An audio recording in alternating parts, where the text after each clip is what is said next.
l'arrivée de Pablo Longoria, l'OM a toujours frappé des gros coups sur le mercato. On a eu Alexis Sanchez, on a eu Pierre-Emerick Aubameyang qui sont arrivés librement. Lors du premier mercato d'été, on avait eu le droit à Saliba, Matteo Guendouzi. Cette année, l'OM ne joue pas la Coupe d'Europe et pourtant, déjà, des gros noms sont évoqués du côté de l'Olympique de Marseille. Je suis toujours avec Ruben et Well pour cette vidéo et on va parler des potentiels gros coups de l'OM. On va rester pour l'instant sur quelque chose qui est concret, qui est réel. C'est l'intérêt du club pour Manuel Locatelli, milieu de terrain italien de la Juventus. Selon Foot Mercato, si je ne dis pas de bêtises, notamment Valentin Feuillette, mais également selon nos amis de 13-013, l'OM serait intéressé par Manuel Locatelli pour cet été et un prêt avec option d'achat serait envisagé. Déjà, première question, et je vais commencer, je pense, avec Ruben. Est-ce que tu en reviens de cette information d'une potentielle arrivée de Locatelli à l'Olympique de Marseille?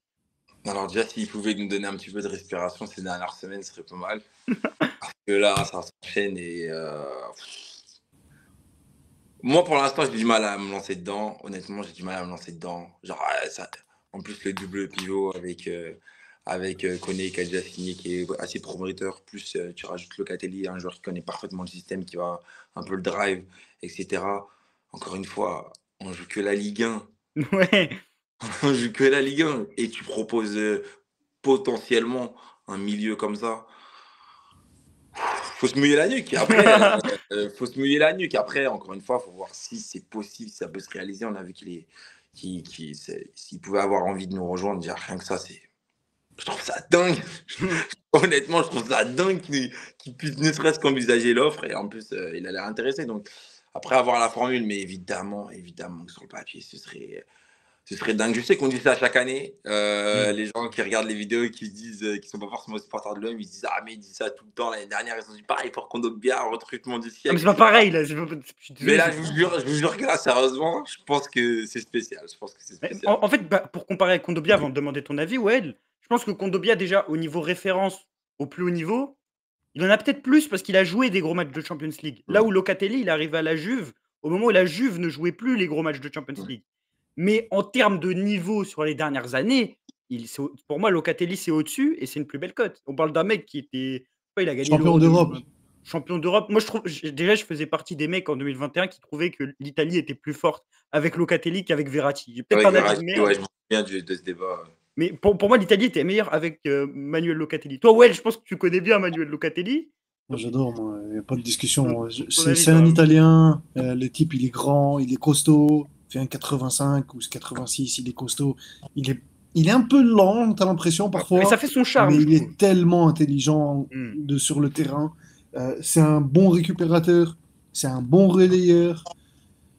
Mais la Juve, elle a acheté 40 millions l'année dernière. C'est ça le truc.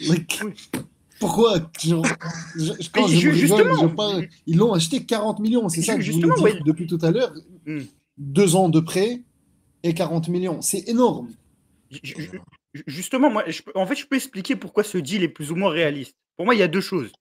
Déjà, la Juve a besoin de vendre. Ils ont pas mal dépensé sur ce début de mercato. Mais pour vendre, en l'occurrence, il faut des acheteurs qui mettent beaucoup d'argent. Mais mais Locatelli, pour moi, je vais être très sincère. Lui, un mec comme lui, pour moi, il peut pas taper. Enfin, avec la saison qu'il vient de faire là, à la Juventus, je le vois pas taper dans un très gros club anglais, par exemple. Club de PL, est-ce que pour un mec comme lui, ça peut l'intéresser d'aller à Brighton? Je pense pas. De Zerbi le voulait à Brighton. Et un club comme l'OM, qui n'est pas, qui est juste en dessous d'un club comme le Milan, comme Naples. Bon, Naples n'est pas en Champions League, donc on peut dire que c'est à peu près le même niveau. Pour lui, c'est tout logique. Il a perdu sa place en sélection. Il a besoin de se relancer et d'avoir un rôle important. La Juve, le milieu de terrain l'année prochaine, ça serait Douglas Luiz et je sais plus qui d'autre. Et Thuram. Donc il est clairement mis sur le banc. La relation avec De Zerbi, c'est quand même, on est sur deux personnes qui se kiffent. De Zerbi, lorsqu'il était à Sassuolo, il disait que c'était le joueur qu'il souhaiterait emmener partout dans sa carrière, qu'il serait capable d'emmener dans n'importe quel club. Plus le nouveau directeur sportif de l'OM, Rossi, qui l'a fait venir à Sassuolo. Moi, je trouve que c'est totalement logique. On a un joueur qui a besoin de partir pour gagner sa place. On a l'OM qui cherche un milieu de terrain, qui veut faire un gros coup. La Juve qui doit se débarrasser d'un. Je sais pas s'il a un gros salaire, Locatelli. Bah, en tout cas, d'un joueur avec un certain statut. Pour moi, c'est logique. Et je pense que. Et vous parliez de l'option d'achat. Locatelli, il le fait en même temps que Moïse Kean. Moïse Kean, il le paye 25 millions. Ils viennent de le vendre 10 millions à la Fiorentina. C'est pour ça que je me dis que pour moi, c'est. En fait, moi, en plus, on en a parlé en premier sur Massy Zone. On avait fait un trade. On avait dit oui. Enfin, dans les joueurs en Serie A que l'OM pourrait prendre, il y a Locatelli. Moi, franchement, j'y crois. Je sais que ça peut être difficile pour toi, Ruben, tu vois, mais moi, j'y crois tellement. J'y crois totalement. J'ai tellement appris à pas trop rêver avec mon club. Putain, ils nous font rêver. Hein. Généralement, ils nous font monter tout là-haut, tout là-haut, tout là-haut, et juste avant, donc. En tout cas, c'est au-dessus de Verretou, Locatelli. Je dois faire Il y a moyen, les gars, qui le suivent. En vrai, c'est parce que bon, vous connaissez un peu comment je suis, ceux qui me suivent, je suis un peu pessimiste en général. En vrai, il y a réellement moyen, et je pense même que ça peut se faire. Je pense même que ça peut possiblement se Et faire. surtout en prêt avec OA, je pense que l'OM peut mettre l'argent en prêt avec option d'achat. Je pense que ça peut se faire, il y a toutes les conditions qui sont réunies, etc. Mais c'est juste que après des Zerbi, un autre coup comme ça me paraît tellement peu probable que mon côté pessimiste me prend le dessus, tu vois. Mais honnêtement, ça peut vraiment se faire. Ça peut vraiment se faire. Moi, je pense que ça va se faire en tout cas. Moi je pense. Après, il faut qu'il s'adapte aussi à la Ligue 1, les gars. Ouais, ça profil particulier, ouais. Il a C'est jamais bon, j'en ai marre, moi, il a jamais quitté la Serie A. Et la Serie A, c'est très lent. Ouais. C'est très très lent comparé à la Ligue 1. Et tu vois, tous les milieux de Serie A, généralement, même les joueurs de Serie A qu'on prend et qu'on emmène en Ligue 1, généralement, ils galèrent aussi. Au début, surtout.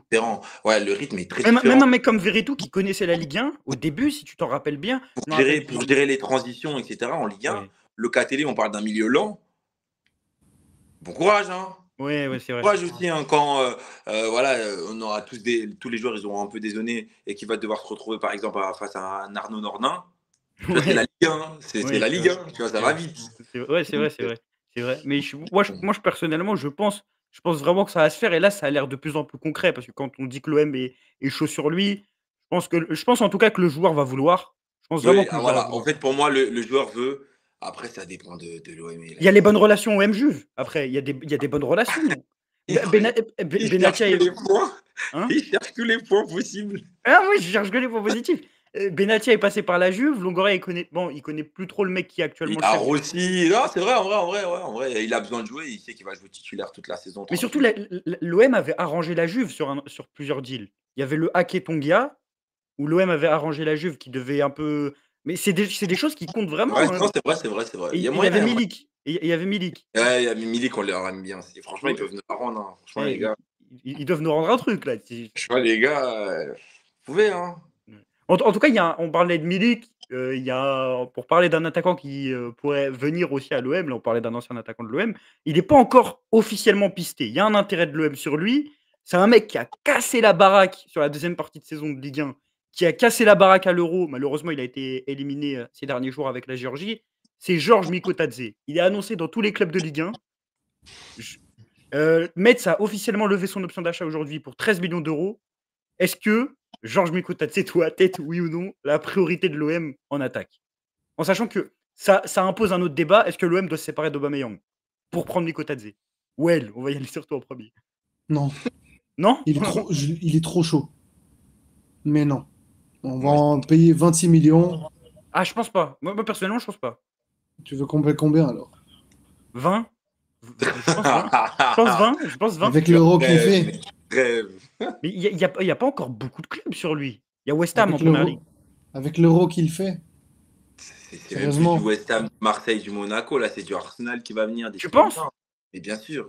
Moi, honnêtement, Mikotadze, pour moi, c'est impossible. Alors là, autant Locatelli, j'essaie. Mikotadze, c'est impossible. C'est fou, hein, quand même. On se dit Locatelli, c'est possible. Mais pas mais Mikotadze, pour moi, c'est impossible. Il a déjà fait un échec une fois. Une fois en plus, il partait. C'était pas de sa faute en plus. C'est vrai, mais je veux dire, il partait pour jouer la Coupe d'Europe. Ouais. Et il est revenu jouer le maintien. Là, comme s'il allait à l'OM, alors qu'il a des clubs bien stables, bien correctement. Justement, j'ai pas vu de rumeurs, genre par exemple Arsenal est sur Mikotadze. Mais quand moi je dis club stable, pour moi, Monaco c'est stable. Hein. Et il a Monaco, il a Utrecht, ça ne bouge pas, ils vont jouer la Ligue des Champions tranquille, exposition monégasque, plus paradis fiscal. Oui.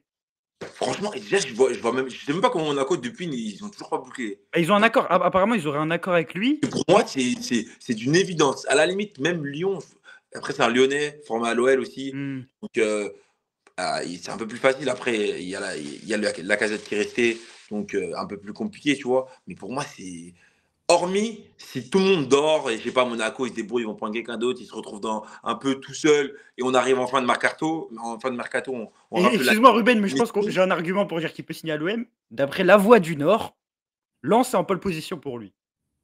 Pour Ouais, par contre, tout ce qui est concurrence avec Lens, je respecte beaucoup mes amis lensois. Hein. Ah, ils sont en pole pour le recruter. Mais pour moi, je trouve ça dingue si on se fait doubler par Lens. Tu vois, je trouve le transfert honnêtement impossible. Hein. Mais si c'est Lens qui rafle la mise, franchement, là, on aura un gros problème parce que vraiment, ce sera de notre faute. Pour moi, si c'est Lyon ou Monaco, t'as rien à dire, tu peux pas te battre parce qu'il y a le lien, du sang, du côté OL. Et Monaco, bah, c'est injouable. Hein. Gros, ils sont en Ligue des Champions, paradis fiscal, tout ça. Mais si on se fait doubler par Lens. Mais apparemment, Lens serait favori là. De ce que je vois, c'est. Ouais, j'ai entendu parler de ça aussi. Mais non, si on se fait doubler par Lens, honnêtement, ça y est, hein. On aurait dû aller le chercher quand il était en Ligue 2. Mais oui, on en parlait, tout le monde en parlait déjà. C'est en Ligue 2 que tu devais aller le chercher déjà. En tout cas, le joueur, lui, apparemment, souhaiterait rester en France. Mais s'il va à Lens, pour moi, c'est un scandale. Si l'OM. Il va à Lens, c'est un scandale. Mais c'est un scandale pour les trois. Hein. Lyon, Marseille et Monaco. Hein. Après, Lyon, ils ont Lacazette. Et en plus, Gift Orban. Gift Orban aussi. Donc, tu vois, ça serait pas. Nous, on a deux joueurs. On a Mumbagna et Aubameyang. Mumbagna qui pourrait partir. Non, mais vu que t'as dit les titulaires. Peu importe. Oui. Même Aubameyang ou pas, il faut se débrouiller pour les mettre à deux. Il va être titulaire indiscutable. Justement, Aubin, il y a une question aussi qui se pose, c'est qu'aujourd'hui, il a un gros salaire. Il y en a qui parlent de 1 million par mois en termes de salaire. On est vraiment sur un salaire XXL. L'OM n'est pas en Coupe d'Europe. Il a 35 ans. Tu joues qu'un match par semaine. Combien apparemment, on serait sur du 1 million par mois.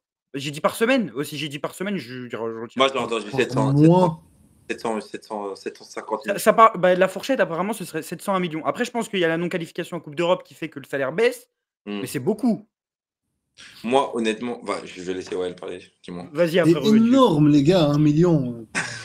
Non, tu penses qu'il est entre 700 et 1 million. J'espère vraiment que c'est indexé et que son salaire il est tombé parce qu'il n'y a pas de qualif. C'est indexé sur l'inflation. Je l'aime bien. Non, je l'aime bien au bas, mais il est trop chaud. Mais frère, t'as 35 ans, mon grand. Genre, 1 million, tu prends. Ramène-moi Al-Ahli, une équipe comme ça là, qui va venir l'acheter. Apparemment, il a avec Al-Shabaab en Arabie Saoudite. Mais Shabab ou n'importe quelle équipe, viens, ramène-le-moi et prends Aubameyang parce que 1 million, frère, ça va. Genre. Après, c'est pas moi qui paye, mais. Toi, Ruben, s'il y a un club saoudien qui vient, qui met, je sais pas. En vrai, on peut attendre combien pour un joueur de 35 ans? Moi, je suis partagé. En fait, en premier abord, j'aurais dit dehors. Mais c'est pas contre lui, hein. Mais c'est juste une question de l'âge pour moi. Avec l'âge, même si on fait un match par mois, par saison, par semaine, ça va être compliqué. Et il a 36 ans. Ça veut dire c'est compliqué. En fait, pour moi, tu joues à la roulette russe l'année prochaine. S'il pète, il pète, hein. Mais s'il pète pas, il ne faudra pas être choqué non plus, tu vois. À un moment donné, il a 37 ans. Par moment, on le voyait cette saison, sur certaines courses, sur certains appels. Il joue de façon plus réfléchie. Tu sens que les gens ne suivent plus forcément, etc. Moi, je serais parti sur un profil plus jeune. Mais après, le problème, c'est qu'on change toute l'équipe. Et à un moment donné, il faut une base. Si ta seule base de l'année dernière, ta seule valeur sûre avec Balerdi, bah, tu la sautes. En plus, on parle de changer de gardien tous ensemble. Ouais, oui. Ça fait trop. En fait, ça fait trop. Ouais. Donc, malheureusement, j'aime pas dire malheureusement, mais moi, je le garde, tu vois. Je le garde parce que au moins, il faut. Ton buteur qui était performant l'année prochaine, il est devant. Ton défenseur qui était performant, il est au milieu.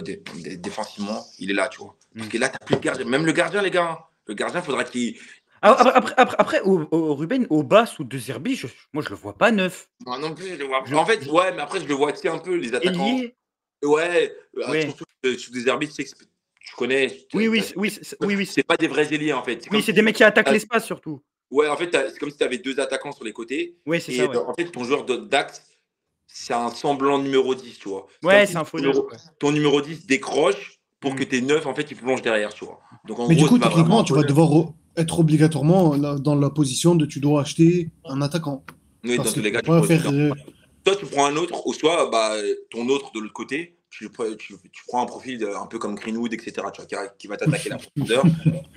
Excusez-moi. Non, t'inquiète, il n'y a pas de souci. Il n'y a pas de souci. En tout cas, un profil comme ça sur un côté ou un ailier, Et comme ça, d'un côté, tu as ton neuf vraiment buteur en lui-même quand tu seras sur des phases de construction. Et tu auras ton ailier qui percute aussi, tu vois. Mais en tout cas, c'est cas épineux, hein, mais malheureusement, je le garde. Je peux pas, j'aurais préféré changer, mais on a trop changé en fait. On a trop changé, t'es obligé d'avoir une certaine base. On n'est pas sur Football Manager et on l'a connu que trop de changements, les gars, ça passe pas. Ça passe pas. En tout cas, dernière question de cette vidéo. Mikotadze pour 18-20 millions d'euros et départ d'Aubameyang en Arabie Saoudite, est-ce qu'à l'heure actuelle, on signe, oui ou non? Je Ruben? signe demain, mais ça arrivera jamais. 18 Si, millions. non, mais si ça arrive, si ça arrive. 22 millions, hein, 18, 20, 22 millions. Moi, franchement, Mikotadze, jusqu'à 25 max. Après, nous, de toute façon, dès qu'il y a trop d'argent, généralement, c'est le transfert, ça va enveloppe. Ouais. Parce qu'on va mettre la pression sur le joueur et ça va être 25 max. Ouais, ton avis? Pareil, c'est clair. Genre, mais pas trop cher. Parce que, comme il a dit Ruben, là, plus tu le payes cher un joueur chez nous, plus ça flop. C'est ça. Non. Non. Donc, Pourtant, moi, par contre, je supporte un autre club. Je mets le billet qu'il faut, hein.